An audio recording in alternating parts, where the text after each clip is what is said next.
محترم بزرگ و عزیز دوستو، حضرت ابو ایوب انصاری رضی اللہ تعالیٰ عنہ کی روایت کے سلسلے میں بات ہو رہی تھی، جس میں رسول اللہ صلی اللہ علیہ وسلم نے ایک آدمی کو 3 نصیحتیں فرمائی تھیں۔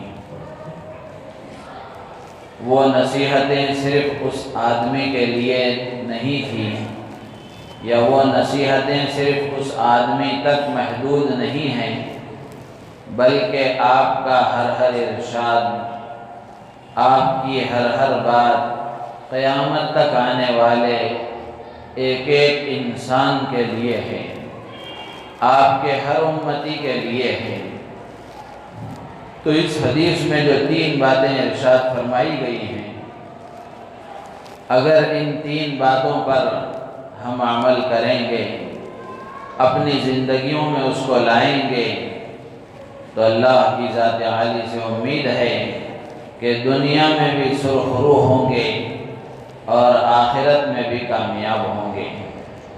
دنیا بھی اللہ اچھی طریقے سے گزاریں گے اور آخرت کی نعمتیں، راحتیں بھی اللہ تعالیٰ عطا فرمائیں گے۔ پہلی نصیحت جو آپ نے فرمائی وہ یہ کہ اذا قمت فی صلاتک فصلی صلاة مودع، کہ جب نماز کے لیے تم کھڑے ہونے کا ارادہ کرو اور نماز پڑھو تو ایسی پڑھو جیسے زندگی کی آخری نماز پڑھنے والا پڑھتا ہے، اس انہماک کے ساتھ، اس خشوع اور خضوع کے ساتھ اور اس اللہ کے دھیان کے ساتھ پڑھو جیسے اپنی زندگی کی آخری نماز پڑھنے والا پڑھتا ہے۔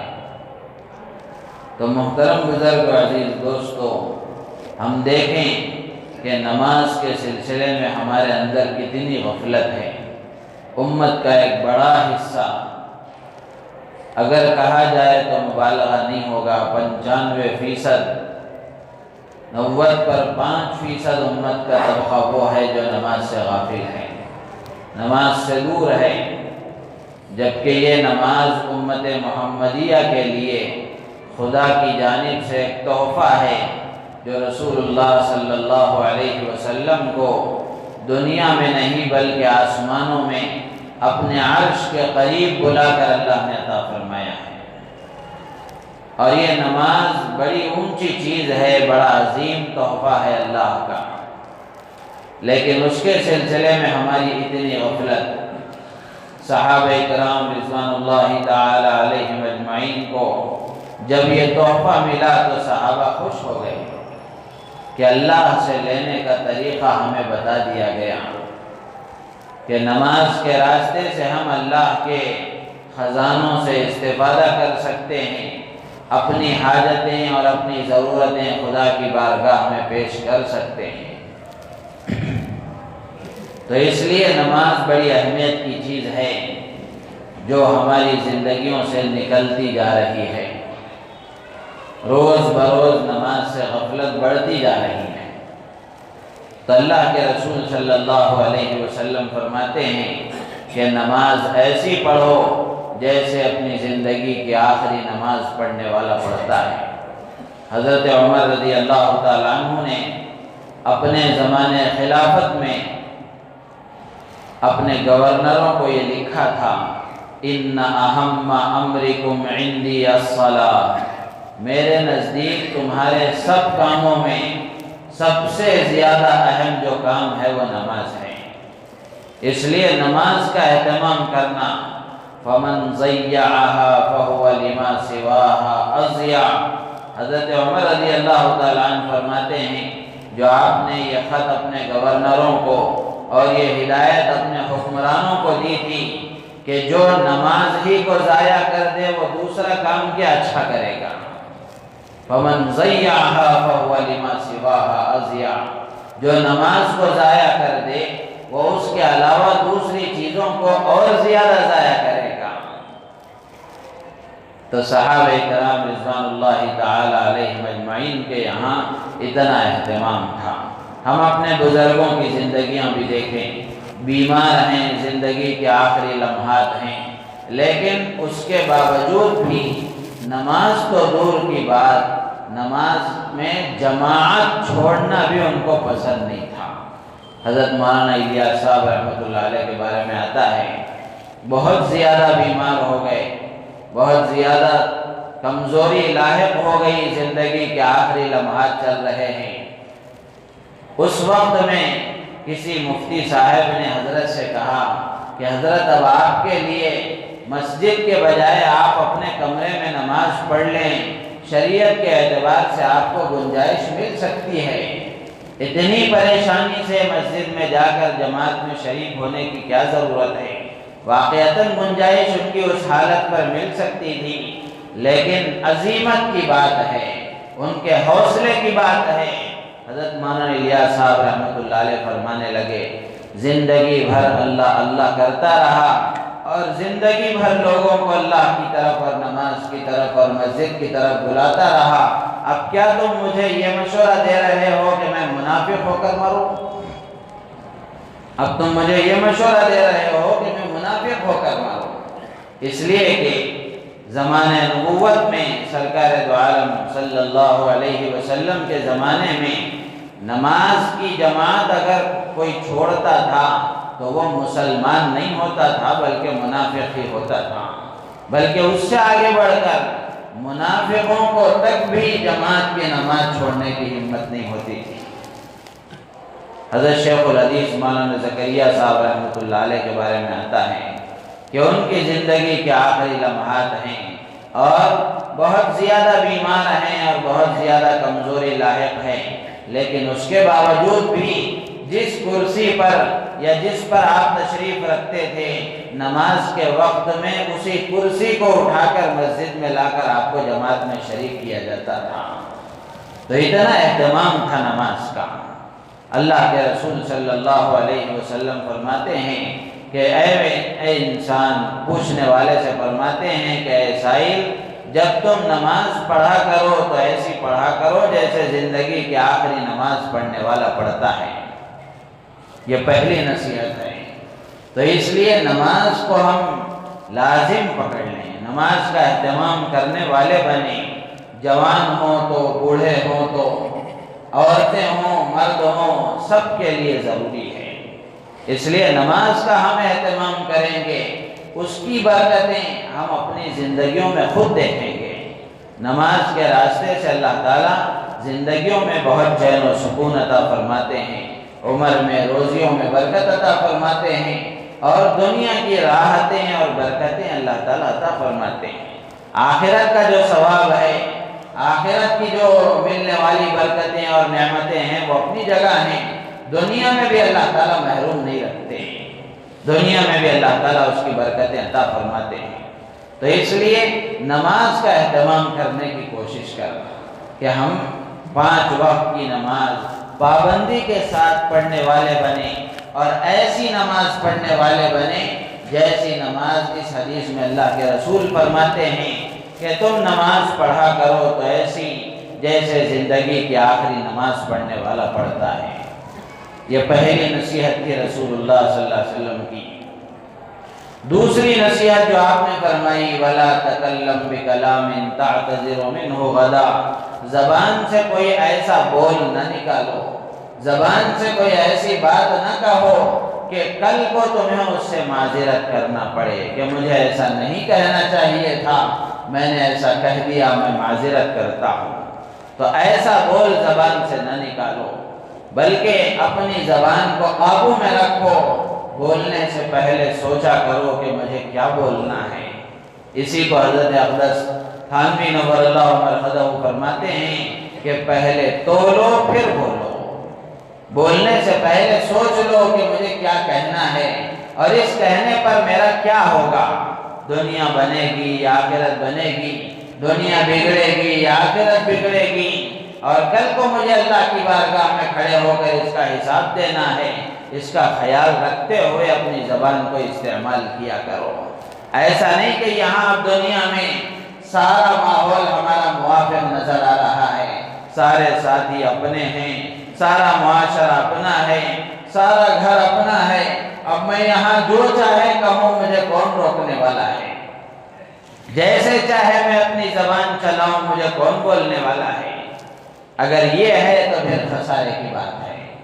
چاہے پورا ماحول اپنا ہو، پورے ساتھی اپنے ہوں، پورا گھر اپنا ہو، پورا معاشرہ اپنا ہو، لیکن حساب تو خدا کے ہاں دینا ہے، حساب تو اللہ کو دینا ہے۔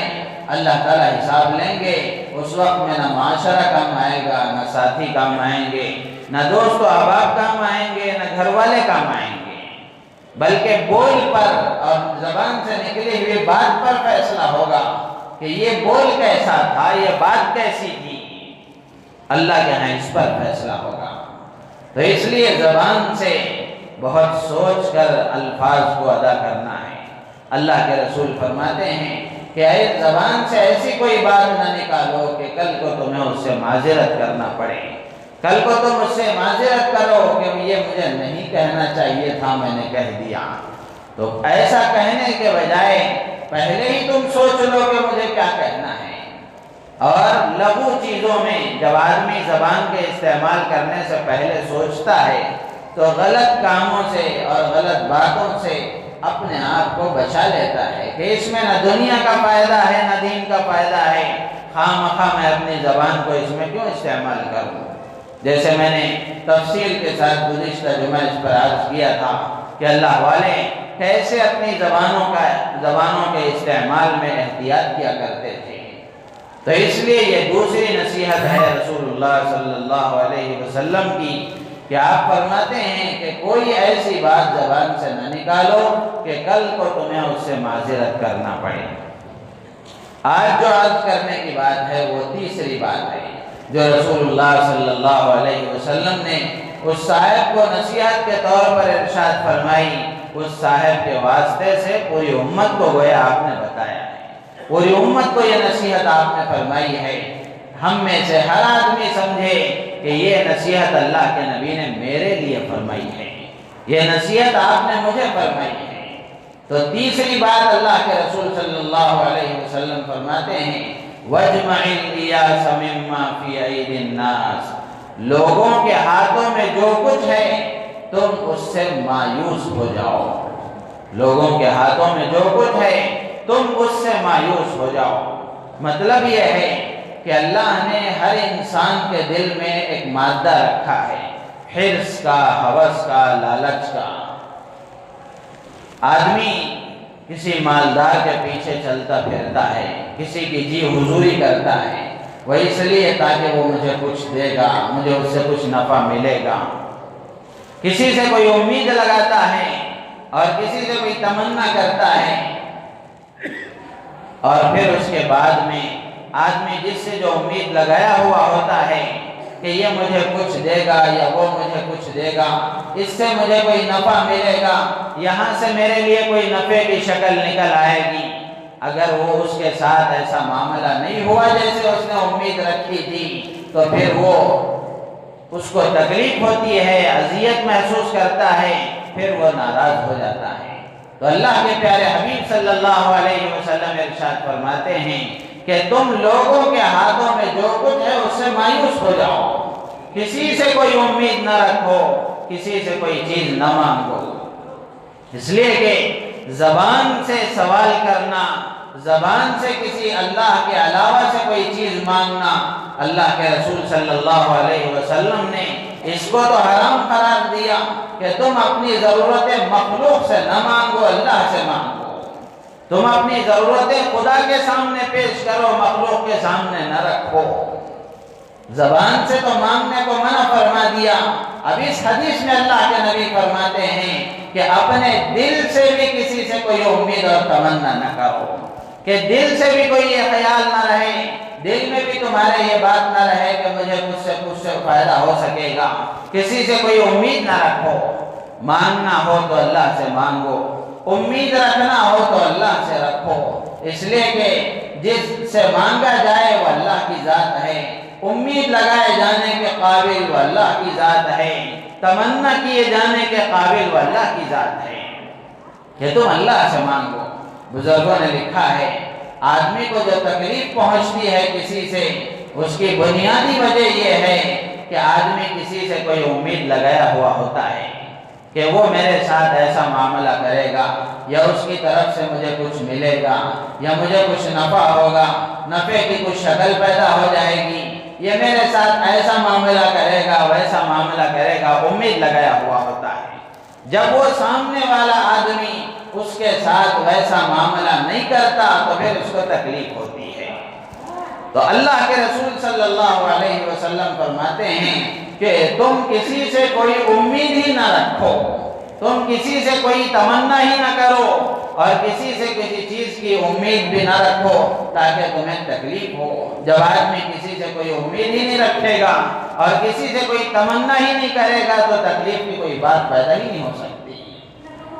تو اللہ کے رسول صلی اللہ علیہ وسلم فرماتے ہیں وَاجْمَعِ الْإِيَاسَ مِمَّا فِي أَيْدِي النَّاسِ کہ لوگوں کے ہاتھوں میں جو کچھ ہے تو مجھ سے مکمل طریقے سے مایوس ہو جاؤ، اس لیے کہ دنیا کی جتنی نعمتیں ہیں اور آدمی کی جتنی ضرورتیں ہیں وہ سب اللہ ہی دینے والے ہیں، وہ سب اللہ ہی کی طرف سے ملنے والی ہیں۔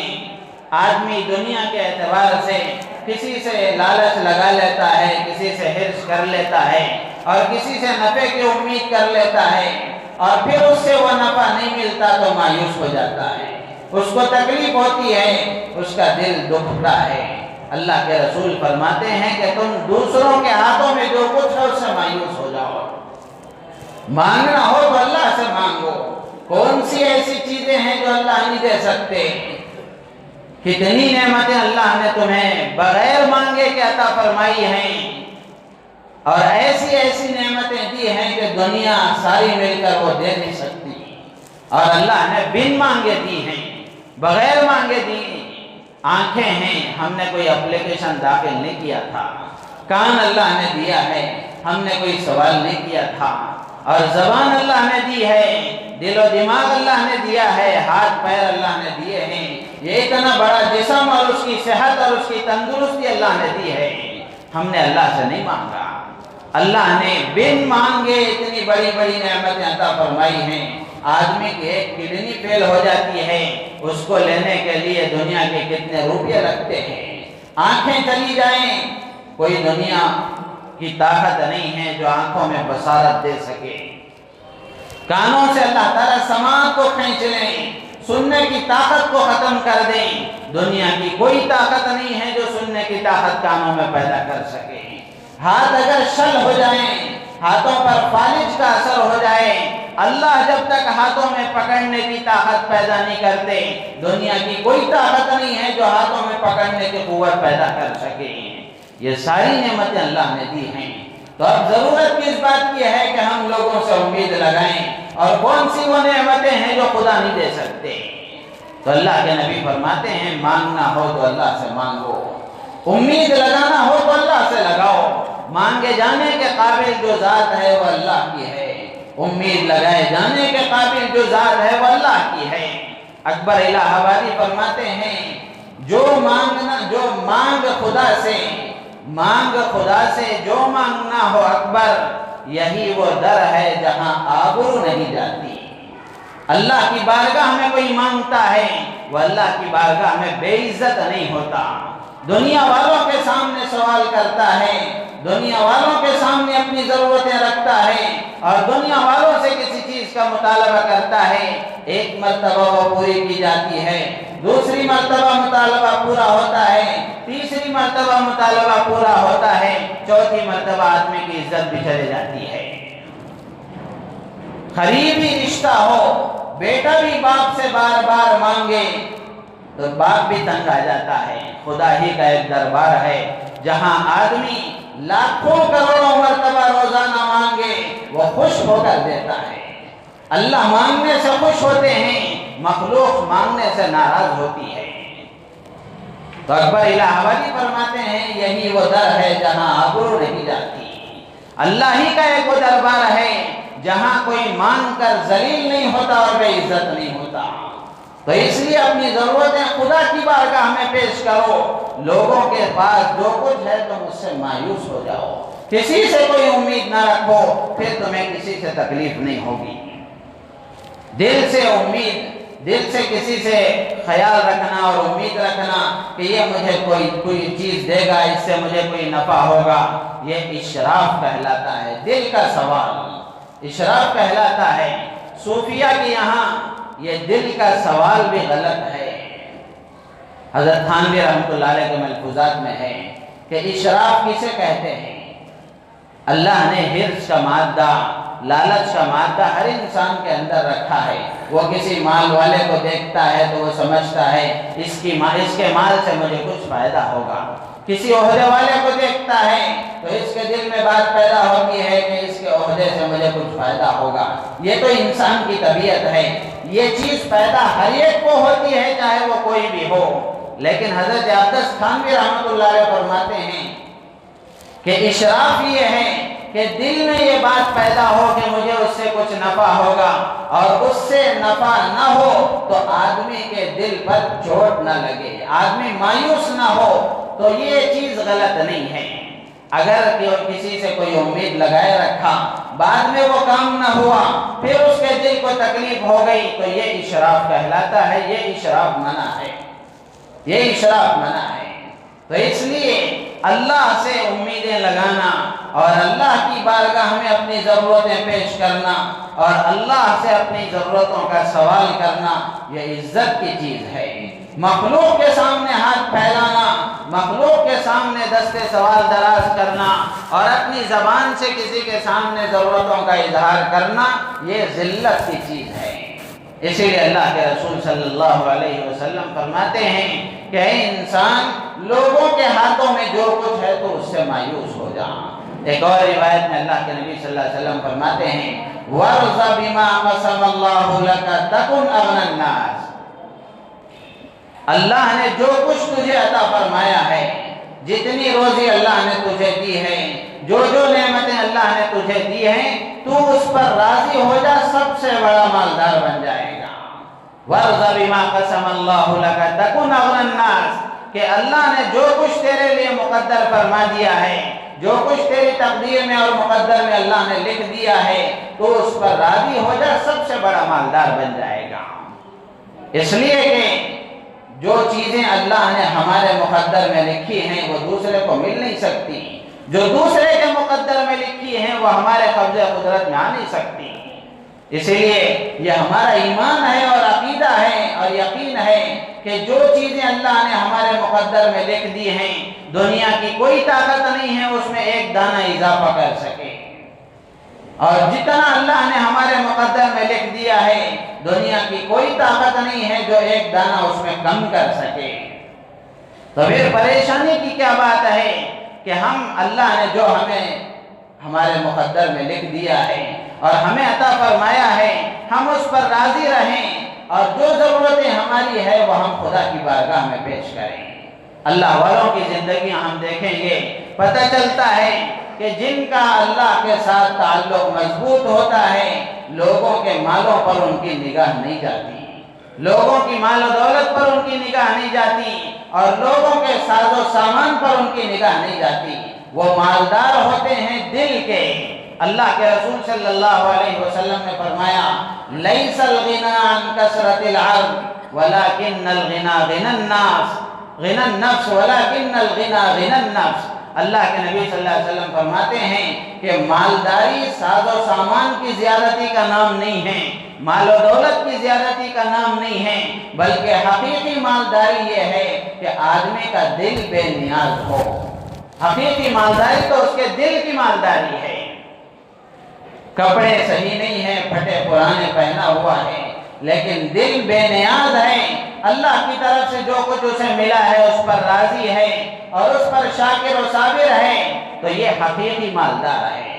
فیکٹریاں چل رہی ہیں، بڑے بڑے کاروبار چل رہے ہیں، مال و دولت کے بڑے بڑے انبار اللہ نے عطا فرمائے ہیں، لیکن دل میں اور بھی حرص باقی ہے، تو یہ حقیقی مالدار نہیں ہے خدا کی نگاہ میں، یہ حقیقی مالدار نہیں ہے شریعت کی نگاہ میں۔ تو اس لیے ضرورت اس بات کی ہے کہ ہم اپنا تعلق اللہ سے مضبوط کریں اور ہماری ضرورتیں ہم اللہ کی بارگاہ میں پیش کریں، اپنی ضرورتیں خدا کی بارگاہ میں پیش کریں اور امید ہم اللہ کی ذات سے لگائیں۔ اللہ کے رسول صلی اللہ علیہ وسلم نے یہی بات اس آدمی سے فرمائی وَاجْمَعِ الْإِيَاسَ مِمَّا فِي أَيْدِي النَّاسِ کہ لوگوں کے ہاتھوں میں جو کچھ ہے تم اس سے مایوس ہو جاؤ، کہ جب تم کسی سے کوئی امید نہیں کرو گے تو تمہیں کوئی تکلیف نہیں پہنچے گی۔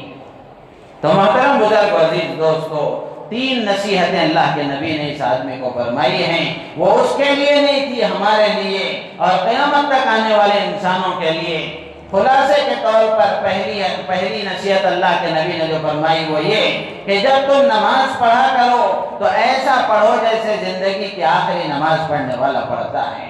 اور دوسری بات وَلَا تَكَلَّمْ بِكَلَامٍ تَعْتَذِرُ مِنْهُ غَدًا، اور زبان سے کوئی ایسا بول نہ نکالو کہ کل کے دن تمہیں اس سے معذرت کرنا پڑے۔ اور یہ تیسری نصیحت ہے کہ لوگوں کے ہاتھوں میں جو کچھ ہے تم اس سے مایوس ہو جاؤ۔ اللہ تعالیٰ سے دعا ہے اللہ تبارک و تعالیٰ ہم تمام کو ان باتوں پر عمل کی توفیق عطا فرمائے، ان نصیحتوں کو عملی طور پر اپنی زندگی میں لانے کی توفیق عطا فرمائے، ہماری نیتوں میں اخلاص پیدا فرمائے۔ آمین وآخر دعوانا الحمدللہ رب العالمین۔